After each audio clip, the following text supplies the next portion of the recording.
कोड़ी। कोड़ी एक बदनाम शब्द है। कोड़ियों के घाम के नाते मध्य अफ्रीका के बाद दूसरा नंबर हिंदुस्तान का आता है।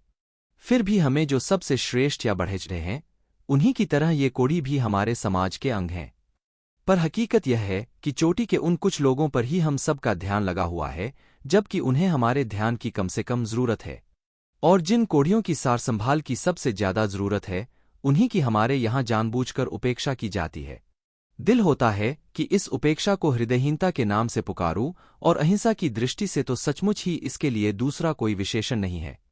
हिंदुस्तान में काम करने वाले अकेले ईसाई मिशनरी ही हमारे कोढ़ियों की चिंता करते हैं, और इसके लिए वे अवश्य ही धन्यवाद के पात्र हैं। कोढ़ियों की सार संभाल के लिए हिंदुस्तानियों की ओर से चलने वाली एकमात्र संस्था वर्धा के पास काम कर रही है, और श्री मनोहर दीवान उसे केवल प्रेमपूर्ण सेवा के भाव से चला रहे हैं। इस संस्था को श्री विनोबा भावे की प्रेरणा और रहनुमाई प्राप्त है।